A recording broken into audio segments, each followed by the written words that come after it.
हाँ, सो हम लोग काइनेमेटिक्स को आगे बढ़ाएंगे और 2 डायमेंशनल मोशन के बारे में बात करेंगे, प्लेन मोशन के बारे में बात करेंगे। सो 2D motion, sometimes this is also called plane motion और motion in 2 dimensional plane ऐसा भी बोला जा सकता है। अभी इससे पहले जो डिटेल में आपने पढ़ा था वो 1D मोशन था, हालांकि कुछ एग्जांपल थे जिसमें आई कैप, जे कैप, के कैप भी थे। सो अब 2D को थोड़ा सा फोकस होकर के देखते हैं। सो नाम से ही क्लियर है कि ये एक ऐसा मोशन होगा जो 2 डायमेंशनल में चल रहा होगा। 2 डायमेंशनल का मतलब हुआ है या तो एक्स वाई कोऑर्डिनेट्स होंगे एक साथ, या फिर वाई जेड होंगे, या फिर जेड एक्स होंगे। केवल एक कोऑर्डिनेट नहीं होगा बल्कि एक से ज्यादा कोऑर्डिनेट्स होंगे। प्लेन का मतलब ये हुआ कि जब 2 डायरेक्शंस होते हैं तो प्लेन फॉर्म कर रहे होते हैं। जैसे कि अगर हम ऐसा कुछ बनाते हैं, ये लेट से एक्स डायरेक्शन है और अगर पार्टिकल इसी डायरेक्शन में चल रहा है तो उसको 1 डायमेंशनल कहते हैं। लेकिन उसके साथ साथ अगर उसमें वाई भी आ गया तो ये एक्स वाई प्लेन हो गया, दैट मीन्स एक प्लेन हो गया।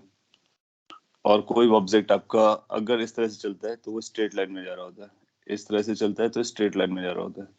लेकिन अगर कोई पार्टिकल आपका ओरिजिन से चलता है रेट से और वो कुछ इस तरह से चलता है, दैट मीन्स वो पूरे टाइम पे स्क्रीन में रहता है। तो स्क्रीन में रहेगा और इधर उधर घूमेगा, इसका मतलब इसमें एक्स कोऑर्डिनेट भी आ रहा है और वाई कोऑर्डिनेट भी आ रहा है, जिसको 2 डायमेंशन कहेंगे। अगर ये पार्टिकल यहाँ से चल करके स्क्रीन में घूमते हुए ऊपर आ जाए, स्क्रीन के अंदर निकल जाए, आउटसाइड आ जाए और इनसाइड चला जाए, इसका मतलब वो 2D के साथ साथ जेड एक्सिस पे भी चला है, यानी 3D केस हो जाएगा। तो मोस्टली हम लोग 2D को देखते हैं और 2D के क्वेश्चंस आपको पूछे जाते हैं। 3D में विजुलाइज करना थोड़ा सा चैलेंजिंग होता है और कई बार क्वेश्चन आता है तो हम उसको भी सॉल्व कर लेते हैं। जिस तरह से 2D के लॉजिक्स होंगे, 3D के लॉजिक्स इसी तरह से जाएंगे। सो किसी भी 2D की प्रॉब्लम को कैसे सॉल्व करते हैं जनरल आइडिया पे देता हूँ, फिर उसके कुछ एग्जांपल्स हैं जो आपके सिलेबस में है। जैसे कि प्रोजेक्टाइल मोशन है, 2D का एग्जांपल है। आपने एक बॉल को ऐसे थ्रो किया तो इस तरह से जाएगा, तो एक्स कोऑर्डिनेट भी चलेगा, वाई कोऑर्डिनेट भी चलेगा, तो ये प्लेनर मोशन होता है। सिमिलरली सर्कुलर मोशन आपके सिलेबस में है, तो सर्कुलर जब पार्टिकल सर्कल पे चलता है तो भी एक प्लेन पे चलता है। तो इन दोनों मोशन को हम लोग डिटेल में डील करेंगे। जनरल आइडिया के लिए क्या करने का, for general idea let's say initially आपका पार्टिकल ओरिजिन पर है, जहां पर x इक्वल टू 0 आएगा, y इक्वल टू 0 आएगा, दोनों कोऑर्डिनेट्स 0 होंगे। लेट्स से उसके पास कुछ इनिशियल वेलोसिटी है जिसमें x कंपोनेंट भी है, y कंपोनेंट भी है। इनिशियल वेलोसिटी को हम लोग इस तरह से दे सकते हैं। फिर आपको a बताया जाएगा, अगेन a में भी कांस्टेंट, में भी वेरिएबल, में भी 0। सो अगर a 0 है तो क्या करेंगे, तो फिर ये सीधा वेलोसिटी से चला जाएगा, तो फिर 1 डायमेंशनल मोशन हो जाएगा, 2 डायमेंशनल नहीं रहेगा। जब कभी एक्सेलरेशन 0 होगा ना, तो आप पाओगे कि पार्टिकल का जो मोशन होगा वो केवल 1 डायमेंशन हो सकता है, क्योंकि जिधर आपने वेलोसिटी दिया उसी डायरेक्शन में चलेगा, it won't change. So 2 dimensional होने के लिए एक्सेलरेशन का होना जरूरी है। तो एक्सेलरेशन होगा तो इसके बाद ये इस तरह से पाथ पे चल रहा होगा, may be like this kind of path, कोई एक पाथ बना देते हैं, मे बी ऐसे पाथ पे जा रहा होगा। ये सिनेरियो कब का है, ये t इक्वल टू 0 का है। अपने को पता कब करना होगा, जब किसी टाइम के बाद लेट से टी टाइम हो जाता है। टी टाइम पर पार्टिकल कहाँ है, तो मे बी टी टाइम पे पार्टिकल आपका यहाँ पर है। किस वेलोसिटी से चल रहा है वो वेलोसिटी पता करनी होगी। सो लेट से ये वेलोसिटी है उसकी।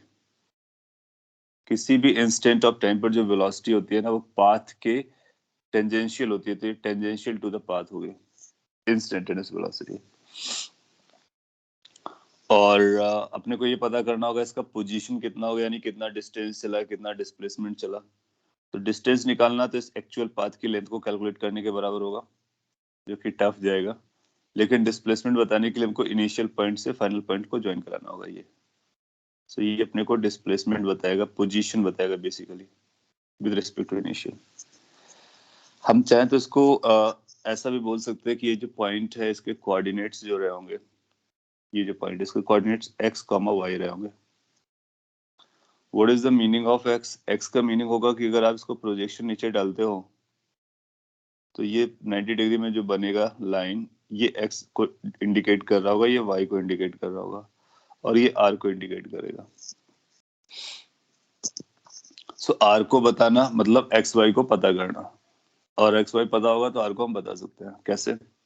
हम लोग जानते हैं कि जो r वेक्टर होगा that is going to be position vector, because ये ओरिजिन से आ रहा है, हम लोगों ने स्टार्टिंग में उसको ओरिजिन में पकड़ा है। So this is going to be some sort of like xi cap plus yj cap. This is how r can be written. Means अगर पोजीशन निकालना है तो अपने को x और y कोऑर्डिनेट कैलकुलेट करना होगा। ये एक जनरल आइडिया है, ये 2D 3D सभी डायरेक्शन में सभी डायमेंशंस में लगाया जा सकता है। सो अपने को u पता है, तो लेट u, ये जो u होगा वो कुछ i कैप j कैप में बोलेगा। सो हम बोलेंगे ux i कैप है और uy j कैप है। इट मीन्स कुछ x कंपोनेंट आएगा, कुछ y कंपोनेंट आएगा, एंड आपको एक्सेलरेशन दिया जाएगा ए को भी कुछ आई कैप में बोला जा सकता है, कुछ वाई जे कैप में बोला जा सकता है, वाई डायरेक्शन में। ना ये जो u है वो इनिशियल वेलोसिटी है, ये कांस्टेंट होंगे, दैट मींस ux uy एक नंबर होगा 2 3 5 में से ऐसा कोई नंबर। लेकिन a कांस्टेंट भी हो सकता है, वेरिएबल भी हो सकता है, एक्सेलरेशन है। तो ये जो वेलोसिटी है वो एक इंस्टेंट की है, जबकि ये एक्सेलरेशन पूरे टाइम के लिए है, तो ये टाइम का फंक्शन आ सकता है। तो जैसा भी केस होगा हम उसको जनरल केस के लिए सॉल्व कर लेते हैं।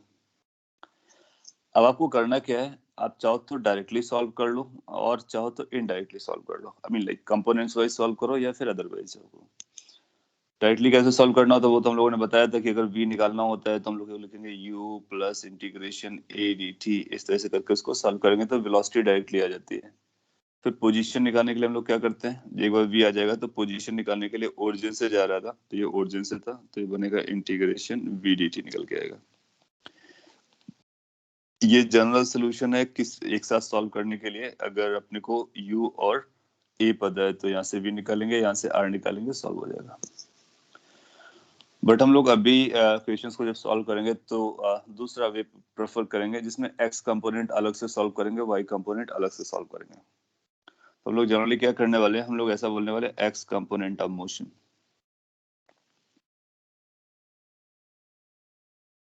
हालांकि दोनों करेक्ट है, आप कोई भी मेथड यूज कर सकते हो, और आपको इंटरप्रिटेशन करना आता है तो जमता है। तो इस फॉर्मूले बेस्ड क्वेश्चन तो हम लोग ऑलरेडी कर चुके हैं, अब उसी को कंपोनेंट वाइज और डिटेल में बता रहा हूँ। एक्स कंपोनेंट मोशन को अगर आप पकड़ते हो दैट मींस आप केवल इसका एक्स कंपोनेंट देखना चाहते हो कि एक्स डायरेक्शन में कैसा मूव किया है। आई मीन लाइक इसका एक्स कंपोनेंट किस तरह से गया है। वाई कंपोनेंट को आप इग्नोर कर रहे हो, उसको बाद में देखोगे। कोऑर्डिनेट एक्सिस की एक खास बात होती है कि उसका एक्स कंपोनेंट वाई कंपोनेंट से इंडिपेंडेंट जाता है। तो एक्स कंपोनेंट के लिए इनिशियल वेलोसिटी कितना है, इनिशियल वेलोसिटी ux है। एक्सेलरेशन कितना है, एक्सेलरेशन ax है, ये अपने को पता है। अपने को vx चाहिए, vy चाहिए, vx चाहिए, rx चाहिए, दैट मींस एक्स डायरेक्शन का पोजीशन वेलोसिटी दोनों चाहिए। अब डिपेंडिंग अपॉन हमारा a कैसा है, कांस्टेंट है या वेरिएबल है, उसी हिसाब से काम करने वाले हैं। सो अगर a हमारा कांस्टेंट होगा तो मैं यहाँ पे लिख देता हूँ, if a is a constant, let's say ये पूरा केस ही हम कांस्टेंट एक्सेलरेशन का कर लेते हैं।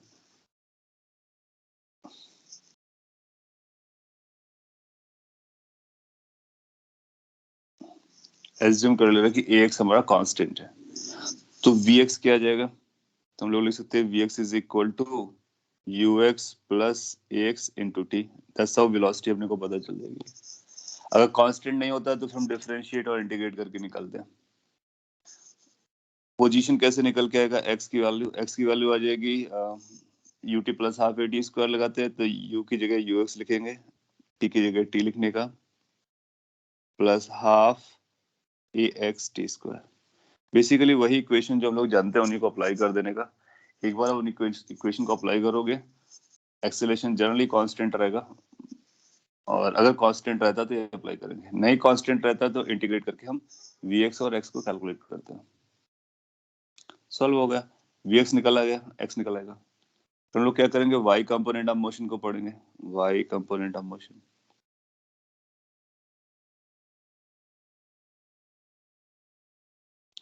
तो आप y कंपोनेंट ऑफ मोशन की तरफ जाओगे तो उसका इनिशियल वेलोसिटी vy होगा, और उसका जो एक्सेलरेशन है ay होगा। लेट्स एज्यूम करते हैं कि ये भी कांस्टेंट है। सो अगर ये कांस्टेंट रहा तो what the velocity in the y direction is going to be, velocity in the y direction at any time is going to be v is equal to u plus at, u plus a into t। How much the displacement in the y direction is going to be? The displacement is going to be ut plus half at square। The only thing is कि हमको कौन से components को use करना है, y components को use करना है। तो यहाँ से अपने को y कंपोनेंट के बारे में पता चल गया। अब आपको क्या करना पड़ेगा, पोजीशन बताना पड़ेगा। फाइनल पोजीशन क्या है, तो पोजीशन यहाँ से बता देंगे। x निकल के आ गया, y निकल के आ गया, यहाँ पे डंप कर देंगे तो r निकल आ जाएगा। और अगर अपने को v निकालना है तो यहाँ से हमें वेलोसिटी निकालनी है, टोटल वेलोसिटी, तो हम vx कैलकुलेट करेंगे x कंपोनेंट से, vy कैलकुलेट करेंगे y कंपोनेंट से, दोनों को सम कर देंगे। सो यहाँ से वेलोसिटी आ जाएगी। पोजीशन के लिए हम लोगों ने बात कर लिया है कि x की वैल्यू पता कर लेंगे और y की वैल्यू पता करेंगे तो पोजीशन निकल के आ जाएगी। जनरली अपने को x और पोजीशन और वेलोसिटी पता करनी होती है, पता हो जाएगा। अब आपको इसका मैग्नीट्यूड चाहिए तो ऑफ कोर्स यू नो कि कैसे मैग्नीट्यूड निकाला जाता है। मैग्नीट्यूड निकालने के लिए आप बोलोगे कि the magnitude of velocity is, और स्पीड जिसको बोल सकते हो, vx vy आ जाएगा स्क्वायर में। और अगर r डिस्टेंस या डिस्प्लेसमेंट की एक मैग्नीट्यूड कैलकुलेट करना चाहते हो तो आ जाएगा x square plus y square. So point is vector को यूज करके हम उसको हैंडल कर लेते हैं। आप सेम स्टोरी को डायरेक्टली हैंडल कर सकते थे, बट आप x कंपोनेंट और y कंपोनेंट में भी कर सकते हो। तो ये किसी भी two dimensional constant acceleration motion को हैंडल करने का ये तरीका है। वेरिएबल होगा तो फिर हम डायरेक्ट इक्वेशन लगाते थे, डिफरेंशियल और इंटीग्रेशन वाली इक्वेशंस लगाते हैं। अंडरस्टूड। अब इसका जो स्पेशल एप्लीकेशन है प्रोजेक्टाइल मोशन, उसको समझते हैं कि प्रोजेक्टाइल मोशन क्या है और उसको हम कैसे सॉल्व करते हैं। उसके लिए हम इस तरह से x कंपोनेंट को अलग से सॉल्व किया करेंगे, y कंपोनेंट को सेपरेटली सॉल्व किया करेंगे और फिर दोनों को रिलेट कर लेंगे। सपोज करो 3 डायमेंशनल केस है कभी फ्यूचर में, तो जिस तरह से हमने x कंपोनेंट लिखा, y कंपोनेंट लिखा, सिमिलरली हम लोग z कंपोनेंट भी लिख सकते हैं और फिर सबके साथ i cap, j cap, k cap लगा करके उसको फाइनल आंसर में कन्वर्ट कर सकते हैं। जब हम लोग x कंपोनेंट वॉच कर रहे होंगे तो केवल हमने x कंपोनेंट देखना है कि i के साथ क्या क्या चल रहा है और x डायरेक्शन में क्या चल रहा है वो अपने को रिलेट करना है। फिर y डायरेक्शन में क्या चल रहा है उसको रिलेट कर लेंगे। सो पॉइंट इज कि जब हम लोग एक कंपोनेंट सॉल्व कर रहे थे तो इसमें ये 1D जैसा रोल लगता है कि 1D चल रहा है। दूसरा कंपोनेंट कर रहे होते हैं तो ये भी एक 1D है। सो 1D प्लस 1D मिला करके 2D बना दिया गया। और अगर 3D भी होगा तो एक और 1D आ जाएगा, 1 डायमेंशनल मोशन। आपने लिखा is there any application of only looking at only x और ओनली y कंपोनेंट सेपरेटली। हाँ बिल्कुल, कुछ केवल x कंपोनेंट से भी अपना आंसर आ जाएगा, y कंपोनेंट से कुछ आंसर्स आ जाएंगे। एप्लीकेशन अभी देखते हैं। प्रोजेक्टाइल मोशन में इसका पूरा एप्लीकेशन आने वाला है। So next thing is projectile motion and you will see the application of it. So we can put heating projectile motion.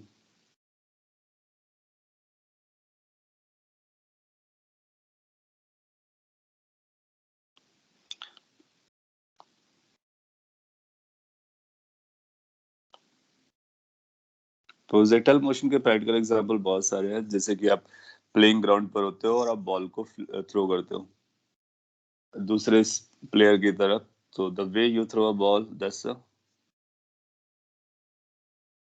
Projectile motion.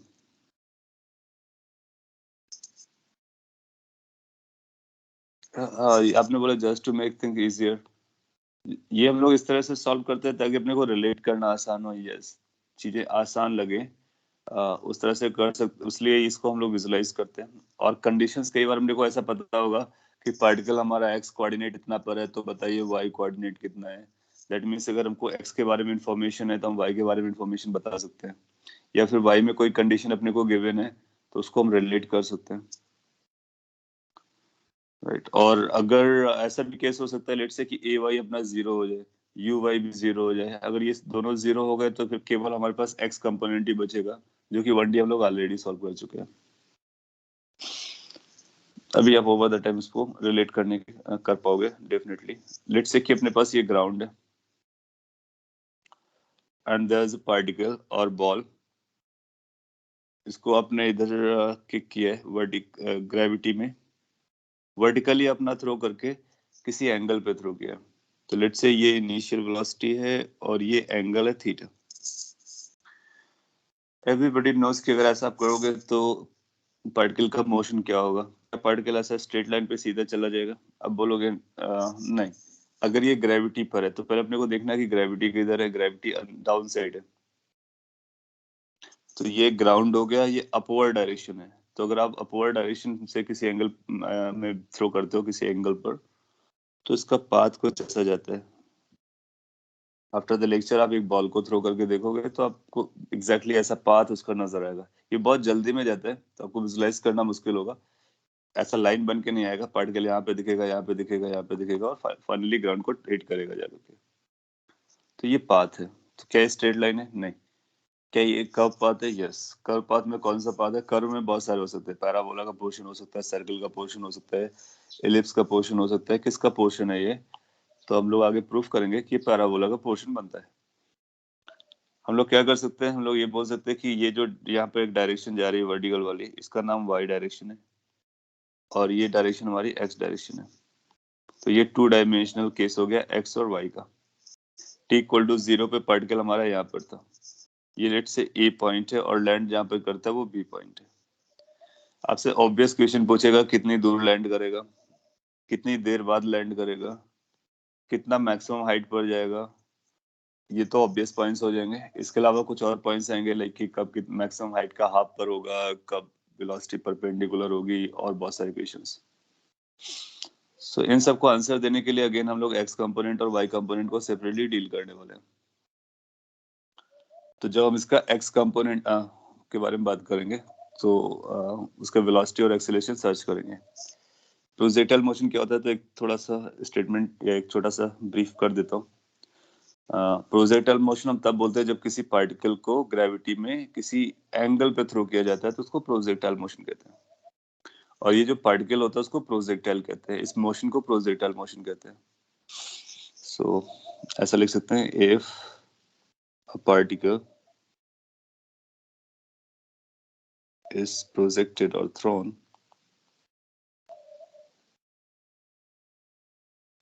at an angle from horizontal in vertical plane। तो ये जो plane है screen का इस समय वो vertical plane है। That means ये डायरेक्शन अपवर्ड डायरेक्शन को बता रही है और ये ग्रेविटी डाउनवर्ड डायरेक्शन में है। ये हॉरिजॉन्टल डायरेक्शन है in a vertical plane, then its motion is known as projectile motion।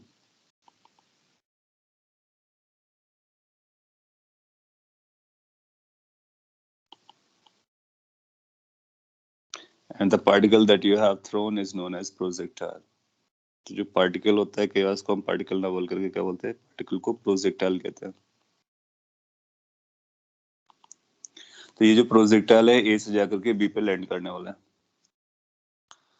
ना। इसको सॉल्विंग के लिए आप डायरेक्टली सॉल्व कर सकते हो और पार्ट वाइज सॉल्व कर सकते हो। सो अगर हम लोग एक्स कंपोनेंट को डील करते हैं तो हम लोग लिखेंगे x component of motion, how its x component is moving. So how much the initial velocity is in x direction, तो आप उसको ux लिखोगे, initial velocity in x direction. How to get that, ये एक आपके पास वेलोसिटी है, इसके दो कंपोनेंट कर सकते हो, एक हॉरिजॉन्टल डायरेक्शन में और एक वर्टिकल डायरेक्शन में। आप पाओगे u और थीटा इस तरह से मेजर किया जाएगा तो हॉरिजॉन्टल कंपोनेंट ऑफ वेलोसिटी आपके लिए बनेगा u cosine theta, vertical velocity का कंपोनेंट मिलेगा u sine theta. Yes.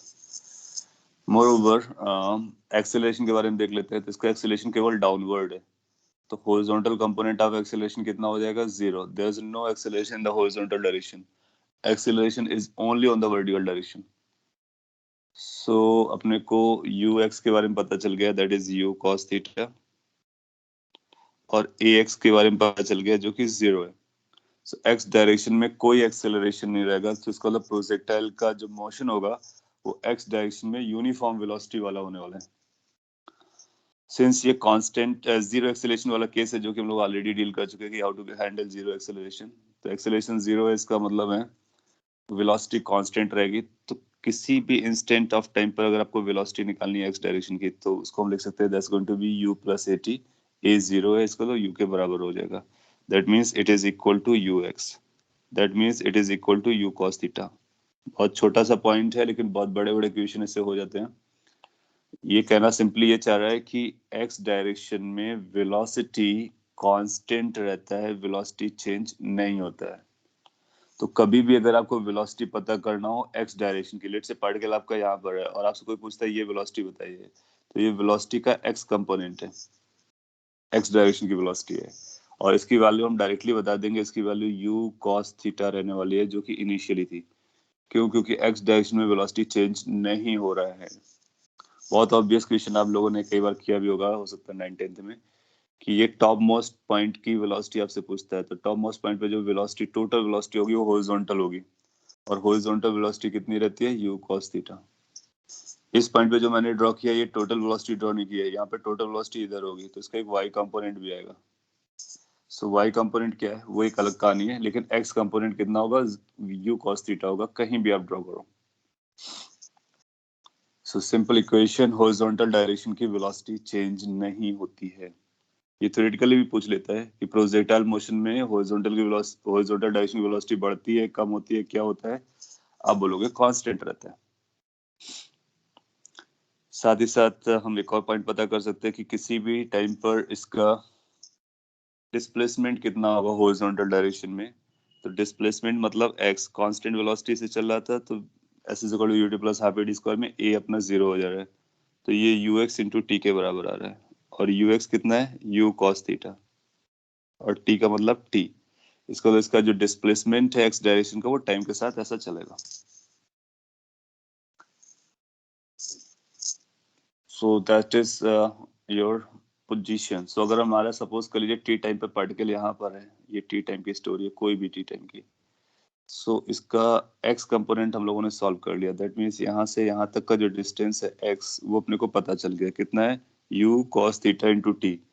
u और थीटा अपने को पता रहेगा, टाइम मिलते ही हम ये बता देंगे कितना x डायरेक्शन में चल गया। और इसकी जो वेलोसिटी आएगी वो इस तरह से आएगी, ये टोटल वेलोसिटी टेंजेंशियल होती है, हम लोग जानते हैं।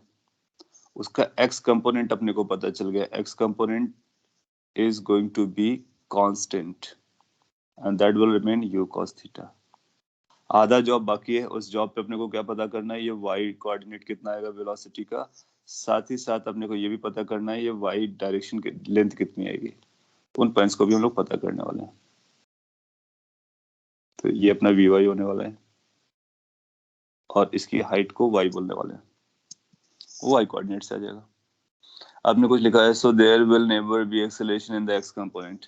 हाँ, x डायरेक्शन में जब कभी प्रोजेक्टाइल बोलेगा एक्सेलरेशन जीरो रहेगा, कोई एक्सेलरेशन नहीं आएगा, अगर क्वेश्चन अपनी तरफ से कुछ ऐड ना करे तो।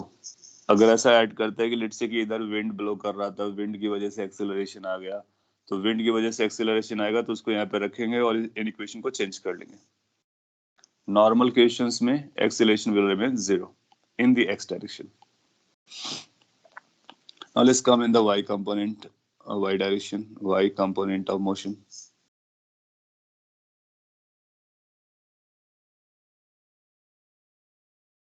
जब हम लोग y कंपोनेंट के बारे में बात कर रहे होंगे तो y component exactly vertical motion under gravity होगा, जो हम लोग पढ़ चुके हैं, क्योंकि ये इनिशियल वेलोसिटी है अपवर्ड डायरेक्शन में।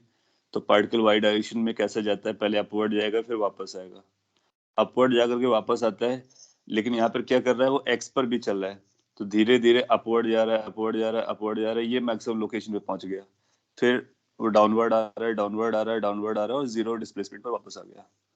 तो बेसिकली जो वर्टिकल मोशन हम लोगों ने पढ़ी थी ना, उसी को x के साथ ज्वाइन कर दिया गया, तो आगे भी चल रहा है और ऊपर भी जा रहा है, तो आगे चल रहा है, ऊपर जा रहा है, आगे चल रहा है, ऊपर जा रहा है, फिर नीचे आ रहा है, कुछ ऐसा बनता है।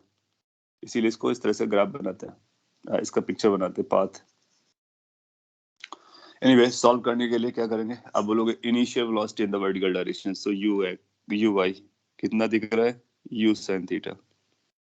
अपवर्ड इसलिए पॉजिटिव लिखा गया, ये इधर था इसलिए पॉजिटिव लिखा गया। वेक्टर रूल्स फॉलो होते रहेंगे। वर्टिकल डायरेक्शन में एक्सेलरेशन, तो ये एक्सेलरेशन है वर्टिकल डायरेक्शन में, नीचे की तरफ पॉइंट कर रहा है इसलिए माइनस जी लगाएंगे, जैसे वहां पे भी क्या करते थे। सबको वर्टिकल वेलोसिटी और एक्सेलरेशन दोनों मिल गए। क्या ये जी कांस्टेंट है? यस। क्या एक्सेलरेशन कांस्टेंट कैटेगरी का है? यस। सिंस ये कांस्टेंट कैटेगरी का है तो हम लोग कांस्टेंट वाली इक्वेशन लगा सकते हैं। That means velocity at any time, तो यहाँ पे y सब्सक्रिप्ट लगा के रखेंगे ताकि अपने को पता रहे कि y कंपोनेंट है। So that's going to be ut plus u plus at, तो u का मतलब होगा uy प्लस a का मतलब ay इंटू टी। सिंस ये फॉर्मूला होता है, अब इसमें वैल्यूज रख देते हैं। uy की जगह आप लिखोगे u sin थीटा और ay की जगह माइनस जी इंटू टी।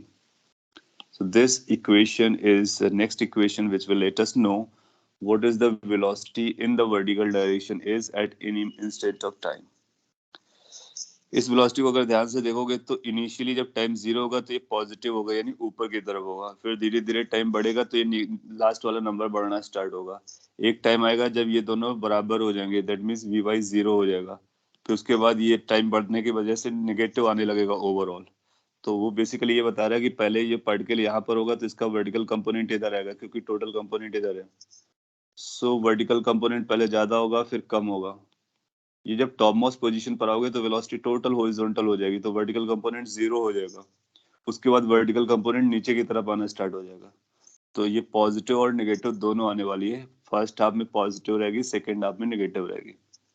उसी को ये इसीलिए माइनस साइन यहाँ पर आया हुआ है। सब रिलेट कर पा रहे हैं वर्टिकल वेलोसिटी कैसे जा रहे हैं।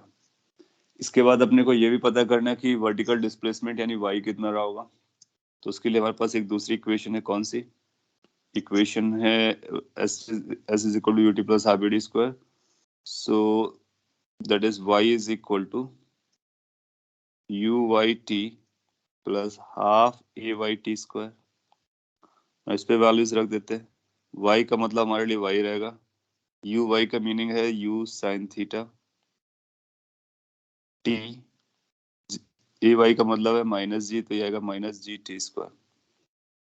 So this is the fourth equation. Basically, there are four equations: two for x component, two for y components. और अगर आप x कंपोनेंट और y कंपोनेंट के इन इक्वेशंस को आप समझ पाते हो तो हम प्रोजेक्टाइल का कोई भी इक्वेशन सॉल्व कर सकते हैं, कोई भी इक्वेशन क्यों ना हो। ये these four equations are sufficient to answer any equation of the projectile motion. The only thing is we need to relate कि क्या पूछा गया है, कौन सी वैल्यू पूछी गई है, कौन सी वैल्यू कैलकुलेट करनी है। सो आउट ऑफ दिस कुछ वैल्यूज आपको दे देगा, यू और थीटा तो जरूर देगा, फिर टाइम के बारे में बता देगा।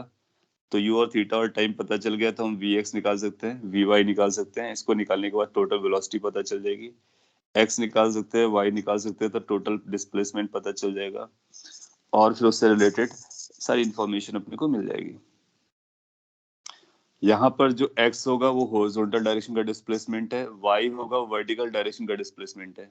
तो y को हम लोग हाइट भी बोल सकते हैं, क्यों? क्योंकि ये हॉरिजॉन्टल से ऊपर है, इसका मतलब हाइट की बात कर रहा है।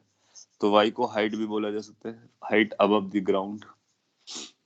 ये अपना टोटल स्टोरी है प्रोजेक्टाइल मोशन का। अब इसी पर क्वेश्चंस रहेंगे, कुछ ऑब्वियस होंगे, कुछ टफ होंगे, और उनको हम लोग हैंडल करना सीखेंगे, प्रैक्टिस करेंगे। आपने लिखा है top most point v y is going to be zero. Yes, हम जानते हैं वर्टिकल मोशन में टॉप मोस्ट पॉइंट पर उसकी वर्टिकल वेलोसिटी जीरो हो जाती है, तो हम वी वाई को जीरो कर सकते हैं। किस पॉइंट पर? टॉप मोस्ट पॉइंट पर। और अगर अपने को पाथ पता हो ना तो टोटल वेलोसिटी जो होती है वो टेंजेंशियल डायरेक्शन में होती है। जैसे यू देखो टेंजेंशियल डायरेक्शन में है, वी टेंजेंशियल डायरेक्शन में, तो टॉप मोस्ट पॉइंट पे टेंजेंट कैसा आएगा? हॉरिजॉन्टल। तो उसका वाई कंपोनेंट कितना आएगा? जीरो। इसलिए हम बोलेंगे कि टॉप मोस्ट पॉइंट पे वर्टिकल वेलोसिटी जीरो हो जा रही है। ये सब इंटरप्रिटेशंस है और उनको हम धीरे धीरे यूज करना सीखेंगे। कुछ ऑब्वियस क्वेश्चंस जो बनने वाले हैं उसको मैं यहाँ पे पॉइंट आउट कर देता हूँ। एक ऑब्वियस क्वेश्चन आएगा, कितने टाइम के बाद ये लैंड किया, टाइम ऑफ फ्लाइट, कितना मैक्सिमम हाइट तक गया, दैट मीन्स कैपिटल एच, ये मैक्सिमम हाइट होगी। कितना फारदेस्ट गया, तो जितना फारदेस्ट जाएगा उसको आर से लिखते हैं। आर कैलकुलेट करना, टी कैलकुलेट करना, एच कैलकुलेट करना हमारे लिए इंपॉर्टेंट बन जाएगा। इन सबको हम लोग नेक्स्ट स्लाइड पे लिखते हैं ताकि कम्बरसम ना हो। What is the reason that Vy will be zero at topmost point? We will talk about कि किस क्यों जीरो होगी और क्या कंडीशन है.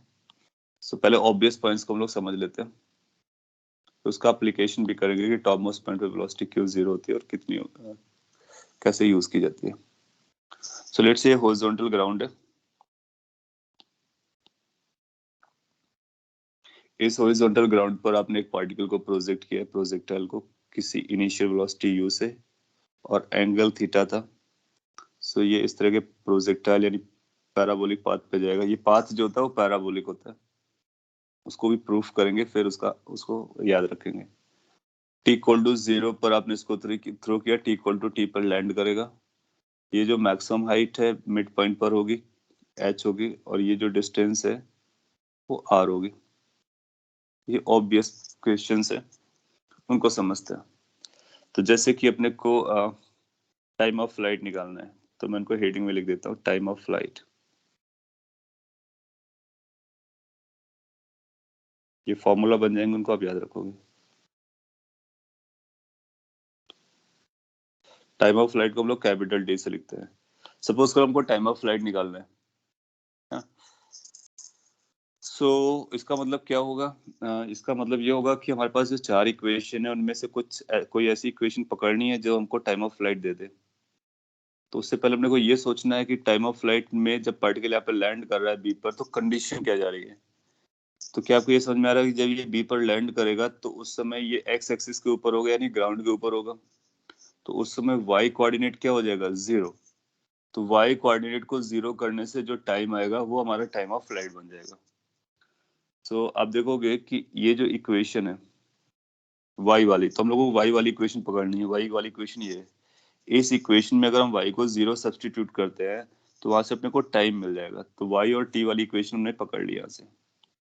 सो हम लोग ऐसा बोल सकते हैं, since y is equal to u sin theta into t minus half gt square.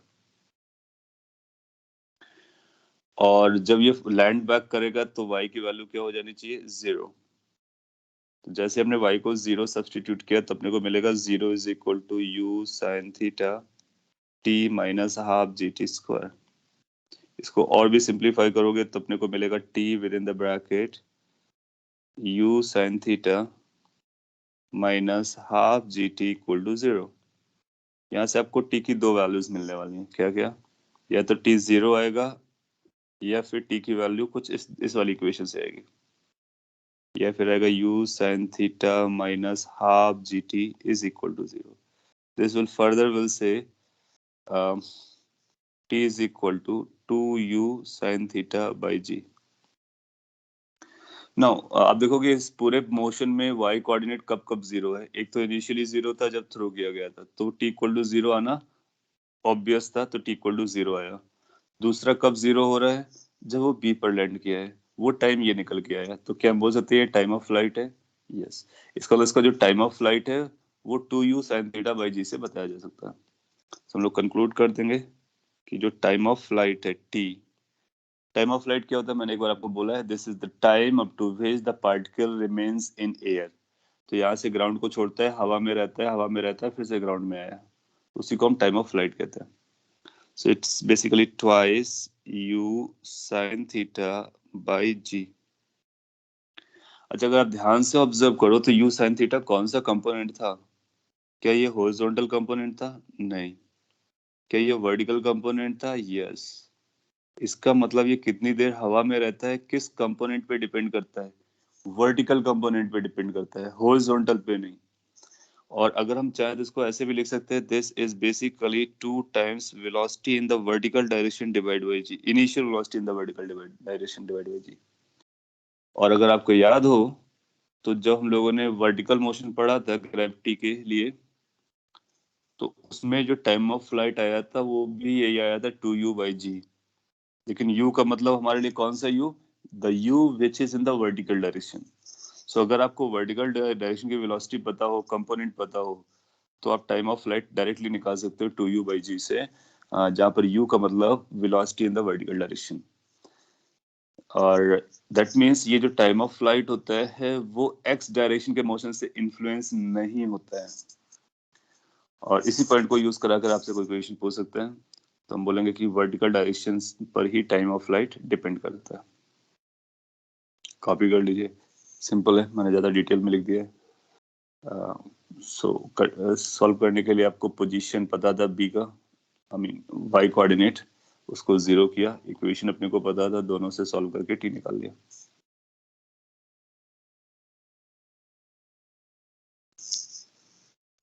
Okay, मैं फिर से एक बार बोलता हूँ जो मैंने अभी बोला। जो टाइम ऑफ फ्लाइट होता है, पार्टिकल हवा में कितनी देर तक रहने वाला है, वो सिंपली इस बात पे डिपेंड करता है कि वर्टिकल डायरेक्शन की इनिशियल वेलोसिटी कितनी थी। क्योंकि हमारा फॉर्मूला क्या बन गया है, हमारा फॉर्मूला बन गया है 2u sin थीटा बाई जी। तो 2 तो कांस्टेंट होता है, g कांस्टेंट होता है, u sin थीटा का मतलब वर्टिकल वेलोसिटी। सो इसको हम लोग ने 2u बाई जी भी लिख सकते हैं, जहाँ पर u का मतलब वर्टिकल कंपोनेंट है। सो एक तो ये फॉर्मूला वाइज क्वेश्चन पूछेगा तो आप जल्दी बता दोगे। कई बार वो थ्योरेटिकल पूछता है कि टाइम ऑफ फ्लाइट किस कंपोनेंट पे डिपेंड करता है मोशन के, क्या वो एक्स कंपोनेंट पे डिपेंड करता है या वाई कंपोनेंट पे डिपेंड करता है या दोनों कंपोनेंट पे डिपेंड करता है। तो आपको, अगर आपने डिटेल में नहीं सीखा है तो आपको ऐसा लगेगा कि दोनों पे डिपेंड करता होगा, लेकिन ऐसा नहीं है। टाइम ऑफ फ्लाइट केवल और केवल वर्टिकल कंपोनेंट पे डिपेंड करता है, हॉरिजॉन्टल कंपोनेंट पे डिपेंड ही नहीं करता है। अब देखो इसके एक्सप्रेशन में कहीं भी हॉरिजॉन्टल कंपोनेंट के इन्फॉर्मेशन नहीं आ रही है, ना तो initial velocity u cos theta involve है और ना ही x इन्वॉल्व है। तो x कंपोनेंट का कोई भी इन्फॉर्मेशन इन्वॉल्व नहीं है। So it depends only on the vertical direction motion, even though motion is two dimensional. So vertical component पे डिपेंड करता है। और ये मैंने ui लिख दिया है, वो आपको बताता रहेगा कि वर्टिकल कंपोनेंट पे डिपेंड करता है। नेक्स्ट हम लोग जा सकते हैं और मैक्सिमम हाइट की कैलकुलेशन कर सकते हैं। अगर हम मैक्सिमम हाइट की कैलकुलेशन करना चाहते हैं तो हमको क्या चाहिए, y की मैक्सिमम वैल्यू चाहिए, और y की इक्वेशन को मैक्सिमाइज भी कर सकते हैं। या फिर हम लोग ऐसा बोल सकते हैं कि सिमेट्रिकल होता है। आप देखोगे ये जो प्रोजेक्टाइल मोशन होती है ना, सिमेट्रिकल होती है। तो अगर इसको टी टाइम यहाँ तक लगा है, तो टॉप मोस्ट पॉइंट जाने पे इसको कितना टाइम लगेगा, इसको टॉप मोस्ट पॉइंट जाने में t/2 टाइम लगेगा। तो अगर आपसे पूछता है कि हाईएस्ट पॉइंट तक जाने में कितना टाइम लगता है वो बताइए, तो हम हाफ बोल सकते हैं, क्योंकि जितना अपसाइड ये असेंडिंग का होता है वैसे ही डिसेंडिंग का होता है। इसको भी हम लोग वर्टिकल से रिलेट करते हैं। वर्टिकल में देखा था असेंडिंग और डिसेंडिंग का टाइम बराबर रहता था, सिमिलरली यहाँ पर भी। तो इस टाइम को हम पता कर लेंगे, ये टाइम कितना हो जाएगा, ये हो जाएगा u sin theta by G. u sin theta by G, that means vertical velocity divide by G. और ये जो टॉप मोस्ट पॉइंट आएगा, इस पे अगर टेंजेंट ड्रॉ करोगे तो टेंजेंट हॉरिजॉन्टल जाएगी, तो इसकी जो वेलोसिटी होगी वो हॉरिजॉन्टल डायरेक्शन में होगी। इसका मतलब इसका वेलोसिटी का वर्टिकल कंपोनेंट नहीं होगा, और अगर वो वर्टिकल कंपोनेंट नहीं है इसका मतलब है कि वर्टिकल कंपोनेंट 0 है, और हॉरिजॉन्टल कंपोनेंट की वेलोसिटी कांस्टेंट रहती है। इसका मतलब इसकी वैल्यू कितनी हो जाएगी, u cos theta. So the velocity at the topmost point is minimum and it is u cos theta and it is in the horizontal direction. और इसका वर्टिकल कंपोनेंट कितना है, यहाँ पे वर्टिकल कंपोनेंट वेलोसिटी का 0 हो गया है, क्योंकि टेंजेंट हॉरिजॉन्टली जा रही है। एनीवे, तो ये वेलोसिटी के बारे में हो गया, टॉप मोस्ट पॉइंट पर टाइम के लिए हो गया। अपने को h पता करना है, तो हम लोग ऐसा ही बोल सकते हैं कि इस इक्वेशन में अगर हम t की वैल्यू t/2 रख देते हैं तो h निकल आएगा, क्योंकि y निकल आएगा, y को हम लोग h बोलने वाले हैं। फिर अपने को क्या निकालना है, फिर अपने को r निकालना है, फारदेस्ट डिस्टेंस, उसको रेंज कहते हैं। सो range, maximum height, time of flight, ये बहुत पॉपुलर क्वेश्चन है, कॉमन इंफॉर्मेशन है, वो अपने को याद रखनी है। आपने लिखा है at every point of motion will velocity remain same. No, at every point of motion velocity is changing. Velocity is tangential to the path. अब देखो कि डायरेक्शन बदल रही है, तो हर पॉइंट पर वेलोसिटी चेंज हो रहा है। So velocity is not same at all points. फिर आपसे पूछ सकता है क्या स्पीड सेम होता है सभी पॉइंट्स पर, तो आप बोलोगे नहीं। मैग्नीट्यूड के, हाँ वही, अगर आप मैग्नीट्यूड के बारे में बात करोगे तो आप बोलोगे डिफरेंट है। ये डिक्रीज करते करते करते मिनिमम हो जाती है, तो मिनिमम कहाँ पर होती है, टॉप मोस्ट पॉइंट पर। एक बार इसने एग्जाम में पूछ लिया कि प्रोजेक्टाइल मोशन पर मिनिमम स्पीड बताइए, तो मैं आपसे पूछने वाला था लेकिन आपने अभी पूछ लिया। तो मिनिमम स्पीड कहाँ पर आएगी, टॉप मोस्ट पॉइंट पर आएगी, क्योंकि डिक्रीज करते करते जाती है 0 की तरफ। आप ऐसे देखो ना कि टोटल वेलोसिटी हम लोग कैसे निकालते हैं, टोटल वेलोसिटी में निकालते हैं vx square plus vy square, isn't it? और स्पीड और magnitude of velocity. Now vx constant है, vx चेंज नहीं हो रहा है, आपने पढ़ रखा है। vy चेंज हो रहा है, तो ये मिनिमम कब आएगा? वेलोसिटी तभी मिनिमम आएगा जब जो चेंज हो रहा है वो मिनिमम हो जाए, और चेंज होने वाला मिनिमम कितना हो सकता है? 0 हो सकता है। तो जब vy 0 हो जाएगा उस समय v की वैल्यू मिनिमम हो जाएगी, और अगर हम vy को 0 कर देते हैं तो हमारा v किसके बराबर हो जाएगा? vx के बराबर हो जाएगा। और ये किस लोकेशन पर हो रहा होता है? ये टॉप मोस्ट पॉइंट पर हो रहा होता है। टॉप मोस्ट पॉइंट पे vy 0 होता है तो vx की वैल्यू u cos थीटा होती है, तो v की वैल्यू भी u cos थीटा हो जाती है। That's minimum velocity. So this is also a minimum velocity. हम लोग उसकी डीप इंटरप्रिटेशन पर चलेंगे, सो अभी पहले बेसिक क्वेश्चंस कर लेते हैं। टी अपने को पता चल गया। टाइम ऑफ फ्लाइट के बाद दूसरा मैक्सिमम हाइट।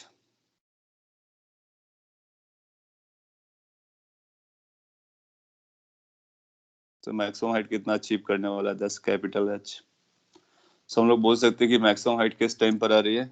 तो y की वैल्यू अपने पास पता है, y की वैल्यू है u sin theta into T minus half g t square, that's y। और किस टी पर y will become h when t becomes t by 2, which is basically u sin theta by g। तो जब t की value t by 2 होती है उस समय y की वैल्यू h हो जाती है। इस पॉइंट को अगर हम इंटरप्रेट करके यहाँ पे यूज करते हैं तो अपने को पता चलेगा h is equal to u sine theta into T, t की जगह लिखेंगे u sine theta divide by g minus half g t square, t square is going to be u square sine square theta divide by g square. So this h is going to be equal to u square sin square theta divided by g minus u square sin square theta divided by 2g. So this is like 1, this is like half, so 1 minus half is half। h की जो value आ जा रही है that is u square sin square theta divided by twice g। Again अगर आप ध्यान से observe करते हो तो ये u sin theta का होल स्क्वायर है, और u sin theta कौन सा कंपोनेंट है? u sin theta vertical component है, तो ये वर्टिकल कंपोनेंट का स्क्वायर डिवाइड बाई 2g है। इसका मतलब है कि जो मैक्सिमम हाइट होती है ना, अगेन वो भी केवल वर्टिकल वेलोसिटी पे डिपेंड करती है। वर्टिकल डायरेक्शन की वेलोसिटी अपने को पता हो तो मैक्सिमम हाइट हम कभी भी निकाल सकते हैं। और वर्टिकल डायरेक्शन के मोशन में आपने पढ़ा था कि मैक्सिमम हाइट कितनी होती थी? You square by 2g। Exactly same formula है, बट यू बदल गया है। अब यू टोटल यू ना होकर के यू वर्टिकल कंपोनेंट है, तो जो वर्टिकल कंपोनेंट होगा उसका square divide by 2g, that gives us maximum height. तो हम लोग यहाँ से निकाल सकते हैं। This is how we need to solve the question कि मैक्सिमम हाइट कब हुई, वो टाइम पता कर लो, इक्वेशन पता कर लो, रख दो, सॉल्व करो, आंसर। और भी कई तरीके से आप इसको कर सकते हो। एच वाई को मैक्सिमाइज कर सकते हो, क्योंकि आपको पता है कि h is the maximum value of y. इसको डिफरेंशिएट करके 0 करो, टी निकालो, टी को वापस इस पे रखो, वाई की मैक्सिमम वैल्यू निकालो, आप देखोगे आपको ये आंसर मिलेगा। सिमेट्री से भी कर सकते हो, और ये जो पॉइंट देखा कि हाईएस्ट पॉइंट पे वेलोसिटी 0 होती है, तो आप वी वाई को 0 करके भी टाइम निकाल सकते हो। तो इसमें वी वाई वाली इक्वेशन को पकड़ो और 0 करो, जैसे इसको 0 करोगे तो टी की value U sine theta by G आ जाएगी। तो कई तरह से हम टॉप मोस्ट पॉइंट का टाइम निकाल सकते हैं। Okay, so that was your max height. Copy कर लीजिए। आपने कुछ लिखा, मैं पढ़ लेता हूँ फिर आगे बढ़ता हूँ। आपने लिखा to find the maxima can we say X coordinate at that point will be minus B by twice A when written in quadratic form, and then we can find y coordinate there using graph function and hence max height। x की value आपने minus B by twice, अच्छा okay, तो उसके लिए आपको पहले quadratic function पता होना चाहिए ना। माइनस बी बाई ट्वाइस वाला फंडा आप लगा सकते हो, लेकिन उसके लिए आपको x और y में रिलेशन पता होना चाहिए। But if you look carefully, हमारे पास x और y में रिलेशन नहीं है। x का t में है, y का t में है, और ux vx vy का t में है। x और y का रिलेशन अभी तक हमने पता नहीं किया है। Yes, you are correct. अगर हम x और y का रिलेशन पता कर लें तो एक पैराबोला की इक्वेशन मिल जाएगी। उस पैराबोलिक इक्वेशन में वो वर्टेक्स पॉइंट का कोऑर्डिनेट x निकाल करके y निकाल सकते हैं। सो अभी हमारा फोकस इन इक्वेशन को हैंडल करने के लिए है, और अब इसके बाद एक्स वाई का रिलेशन बनाएंगे भी, तो जरूर आप वो अप्लाई कर सकते हो। वर्टेक्स निकालने के बाद मैक्सिमम हाइट को निकाला जा सकता है, तो वो भी एक अच्छा तरीका होगा। सो अभी के लिए हम टाइम के फंक्शन को लेकर के चल रहे हैं। मैक्स हाइट निकालने के बाद अब नेक्स्ट जो इम्पोर्टेंट पॉइंट बचता है उसके बारे में बात करते हैं, that is called range. So what is a range? Range is basically maximum horizontal displacement during the projectile. So projectile में हम लोग केवल यहाँ से यहाँ तक कंसीडर करते हैं। आप जानते हो बॉल को जब थ्रो करोगे तो आगे भी जाएगा, तो उसके सब्सिक्वेंट मोशन को अभी हम लोग नहीं देख रहे हैं। क्यों? क्योंकि जब हिट करेगा तो बहुत सारे नए कॉन्सेप्ट्स आएंगे, तो हिटिंग वाले कॉन्सेप्ट्स अभी हम लोग आगे सीखेंगे, उसके बाद देखेंगे। सो केवल मोशन हमारा यहाँ से एक बार थ्रो किया, जहां तक फॉल करता है वहां तक रहेगा। अच्छा, इस इंटायर ड्यूरेशन में आप देखोगे एक्स कोऑर्डिनेट इसका बढ़ता चला जा रहा है, एक्स कोऑर्डिनेट बढ़ता चला जा रहा है, तो एक्स डिस्प्लेसमेंट इसका मैक्सिमम कितना होगा उसी को रेंज कहते हैं। So range is the maximum value of x.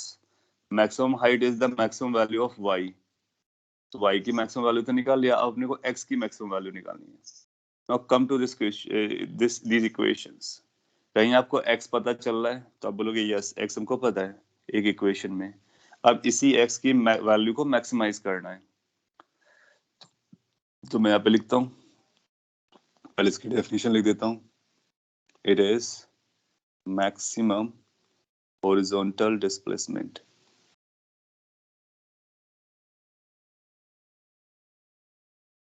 Of projectile. So projectile का जो मैक्सिमम हॉरिजॉन्टल डिस्प्लेसमेंट होता है उसी को हम लोग रेंज कहते हैं। सिंस वी नो कि हॉरिजॉन्टल डिस्प्लेसमेंट x होता है और x की इक्वेशन हमारे पास है u cos theta into t।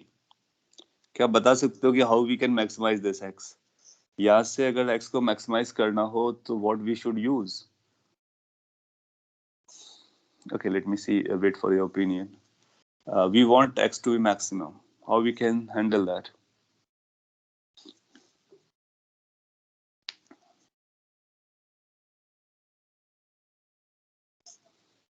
सो आप बोलोगे कि यस, आप बोलोगे कि x को मैक्सिमाइज करने के लिए u cos थीटा तो गिवन है, यू कॉस थीटा गिवन है ना, कॉस थीटा को 1 नहीं रखेंगे वरना फिर गड़बड़ हो जाएगा, क्योंकि कॉस थीटा में थीटा अपने को गिवन है।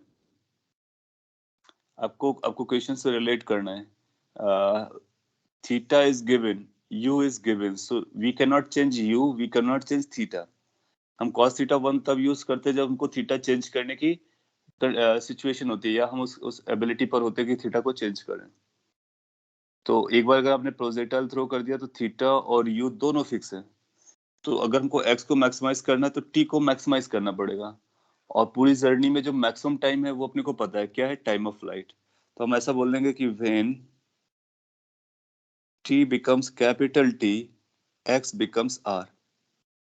सो जब t कैपिटल T होगा then you will find x की वैल्यू r हो जाएगी। यस, सो ये जो आप t की वैल्यू बोल रहे हो वो जमता है। तो आप बोलोगे कि जो रेंज आएगा that is going to be u cos theta into t capital T, so that's the range। और ये basically u x into t के बराबर हो गया। इसकी वैल्यू रख करके इसका फॉर्मूला बना सकते हैं, तो ये बन जा रहा है U cos theta into T, T was 2u sine theta by G. और सिंप्लीफाई करो, तो और सिंप्लीफाई करोगे तो ये बनेगा twice times you cos theta कौन सा कंपोनेंट है, हॉरिजॉन्टल कंपोनेंट है। यू कॉस साइन थीटा कौन सा कंपोनेंट था, वर्टिकल कंपोनेंट था, डिवाइड बाई जी। तो आप देखोगे जो रेंज आ रहा है ना, उस रेंज में हॉरिजॉन्टल कंपोनेंट की वेलोसिटी भी इन्वॉल्व है, वर्टिकल कंपोनेंट की वेलोसिटी भी इन्वॉल्व है। इसका मतलब है जो रेंज है वो केवल एक्स डायरेक्शन मोशन पे डिपेंड नहीं करता है, ये एक्स पर भी डिपेंड करता है, वाई पर भी डिपेंड करता है। क्यों? क्योंकि वाई कंपोनेंट आया हुआ है। जबकि मैक्सिमम हाइट में देखो केवल वाई कंपोनेंट था, सिमिलरली टाइम ऑफ फ्लाइट पे देखो केवल वाई कंपोनेंट था। So range involves both x component as well as y component. Generally हम लोग इस फॉर्म में याद रख लेते हैं, r is equal to 2 times u sine theta cos, u square हो जाएगा, 2u sine theta cos theta होगा, तो 2 sin थीटा cos थीटा को हम sin 2 थीटा भी लिखते हैं, तो इसको आप ऐसे भी लिख सकते हो u square sin 2 theta divided by g। So in case अगर आपने कभी पहले पढ़ा होगा तो इस फॉर्मेट में लर्न किया होगा। So that's the maximum horizontal displacement which is called range. अब अपने को क्या होगा, u थीटा पता रहेगा। सो ऐसे क्वेश्चन में अपने को u और थीटा नोन है, बिलीव माइंडेड, और बाकी सारे वेरिएबल्स हैं। तो जब हम मैक्सिमाइज मिनिमाइज करते हैं ना, तो वेरिएबल्स को चेंज करते हैं और गिवन क्वांटिटीज हमारी वही रहती है। हाँ, सो हम लोगों ने इसको sin 2 थीटा में कन्वर्ट कर लिया, 2a में कन्वर्ट कर लिया, और अपना ये फॉर्मूला बन गया। ये अपने पास ऑब्वियस क्वेश्चंस हो गए। एक छोटा सा एग्जांपल मैं पिक कर लेता हूँ, जिसमें इनमें ऑब्वियस में से कोई क्वेश्चन पिक कर लेंगे, टाइम बचेगा तो थोड़ा सा बेटर। और फिर नेक्स्ट क्लास में ये अपना प्रोजेक्टाइल मोशन का बेसिक हो गया है। इसके क्वेश्चंस कैसे डील किए जाते हैं, कैसे टफ क्वेश्चंस, ट्विस्टेड क्वेश्चंस को कैसे हैंडल करते हैं, वो प्रैक्टिस करेंगे। और फिर प्रोजेक्टाइल को अभी ग्राउंड से थ्रो किया गया था, किसी बिल्डिंग से थ्रो करेंगे तो क्या होगा, किसी बिल्डिंग के ऊपर थ्रो करेंगे तो क्या होगा, उसके वेरिएशंस को देखेंगे। फिर उसके बाद किसी इंक्लाइंड प्लेन पे जाएंगे तो क्या होगा। तो प्रोजेक्टाइल मोशन के डाइवर्सिफाइड केसेस को करेंगे। एग्जाम्पल के लिए ऐसा बोलता है कि a projectile has initial velocity 20 meter per second and angle of projection, theta को हम लोग एंगल ऑफ प्रोजेक्शन भी बोलते हैं। Theta is known as angle of projection and angle of projection is 60 degree. Find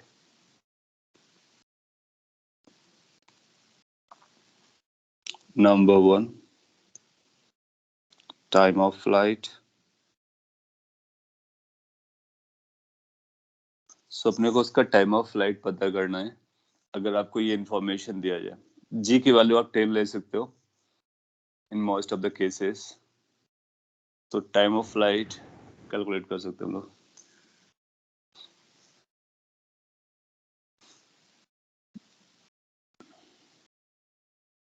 अब चाहो तो उसका फिगर ड्रॉ कर सकते हो, पिक्चर, और may be like directly solve कर सकते हो, क्योंकि फॉर्मूला अगर अपने को पता होता है तो हम डायरेक्टली भी हैंडल कर लेते हैं। u theta and is going to follow this kind of path।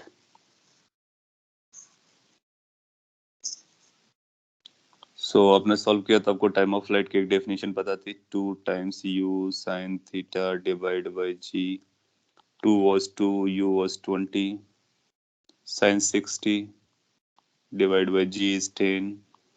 तो ये बचेगा अपने पास 4√3/2 आएगा, 2√3 हो जाएगा। sin 60 होता है √3/2, सो एक 2 कैंसिल हो जाएगा, एक ही हो जाएगा, दिस मेनी सेकेंड्स, 2√3 सेकेंड्स हो जाएगा। आप चाहो तो √3 की वैल्यू रख करके डेसिमल में बता सकते हो, अगर ऑप्शन डेसिमल्स में दिए गए हैं तो। दूसरा, range r of the projectile, how fast farthest in horizontal direction it moves or hit the ground back। So range को भी हम लोग निकाल सकते हैं।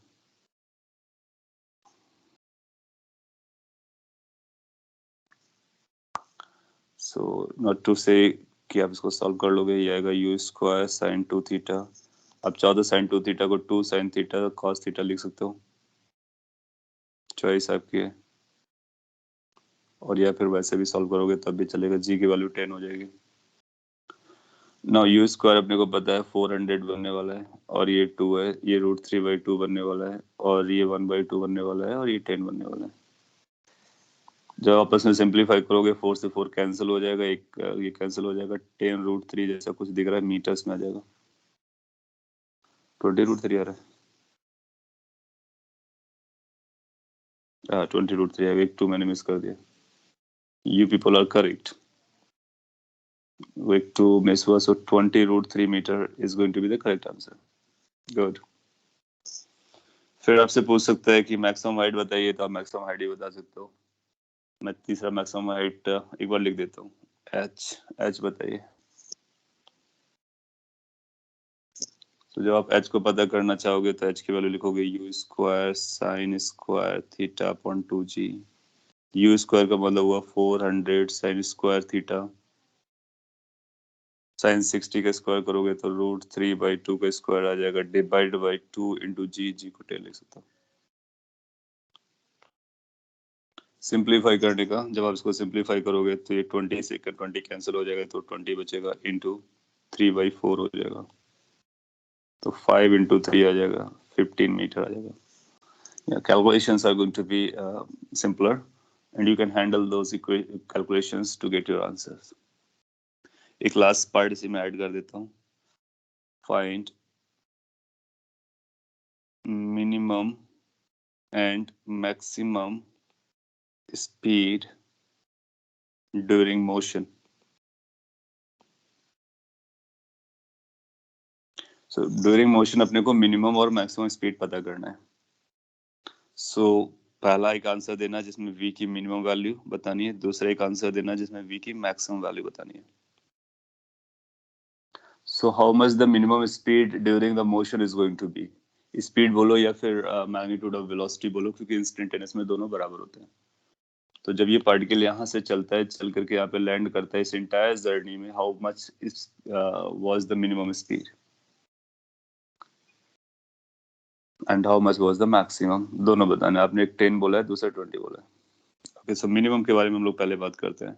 सो अभी हम लोगों ने, मैंने आपको आइडिया दिया था कि इसकी स्पीड कम होती रहती है, कम होती रहती है, कम रहती है, टॉप मोस्ट पॉइंट पे मिनिमम होती है। सो यहाँ पर जो भी स्पीड आती है वो मिनिमम आती है, so that is v minimum.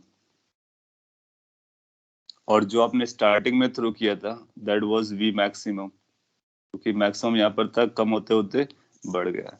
फिर ये फिर से बढ़ना स्टार्ट करेगा, बढ़ते बढ़ते आप देखोगे जब ये लास्ट पे पहुंचेगा जा करके ना, तो फिर सेम स्पीड को, मैक्सिमम स्पीड को फिर से एक्वायर कर लेगा। So speed is maximum initially and finally, minimum at midpoint. Now you can identify all. So minimum you will say कि इस minimum value is going to be equal to u cos theta. क्यों? क्योंकि horizontal direction की velocity बदलती नहीं है, ये u cos theta के बराबर होती है। और u का मतलब अपने पास 20 था, cos 60 है, cos 60 हाफ होता है, तो ये 10 मीटर पर सेकेंड हो जाए। Good. So 10 meter per second is the least velocity. And what about this Vmax? Vmax is going to be equal to u. That is going to be equal to basically 20 meter per second. So सबसे ज्यादा velocity कब होती है? जब आप throw कर रहे होते हो या फिर जब वो लैंड कर रहा होता है। इन बिटवीन उसकी वेलोसिटी कम रहती है। और इसका मतलब है वेलोसिटी इसकी वैरी करती है, कहाँ से? 20 से लेकर के 10 तक। तो पहले 20 से कम होते हुए 19 18 होते हुए 10 तक पहुंचा होगा, फिर 10 से बढ़ करके फिर से 20 तक पहुंचा है। इसका मतलब 20 से लेकर के 10 तक की वेलोसिटी दो बार रखता है, एक बार अपवर्ड मोशन में, दूसरा डाउनवर्ड मोशन में। सो इस तरह से हम बता सकते हैं। मैग्नीट्यूड सेम रहेंगे लेकिन वेलोसिटीज अलग अलग होंगी, क्योंकि अपवर्ड डायरेक्शन में डायरेक्शन अलग होगी, डाउनवर्ड गोइंग में डायरेक्शन अलग होगी। तो वेलोसिटी बराबर कहीं नहीं होती है। आपसे ऐसा क्वेश्चन पूछ सकता है कि in at how many points velocities are equal, तो आप बोलोगे किसी भी दो पॉइंट पे वेलोसिटी इक्वल नहीं है, क्योंकि या तो डायरेक्शन डिफरेंट है या फिर मैग्नीट्यूड डिफरेंट है। स्पीड्स इक्वल हो सकती है, यस, दो पॉइंट्स पे सेम हो सकती है, एक अपवर्ड जाने के टाइम पर, एक डाउनवर्ड जाने के टाइम पर। ओके, सो ये बेसिक था आपके लिए प्रोजेक्टाइल मोशन का। इसको आप रिवाइज कीजिए और कुछ क्वेश्चंस भी आप सॉल्व करना स्टार्ट कर सकते हो। नेक्स्ट क्लास में हम लोग कुछ और क्वेश्चंस करेंगे इसी 2 डायमेंशनल प्रोजेक्टाइल मोशन पर। कोई क्वेश्चन और क्वेरी हो क्विकली तो आप पूछ सकते हो, otherwise tomorrow we will be moving forward.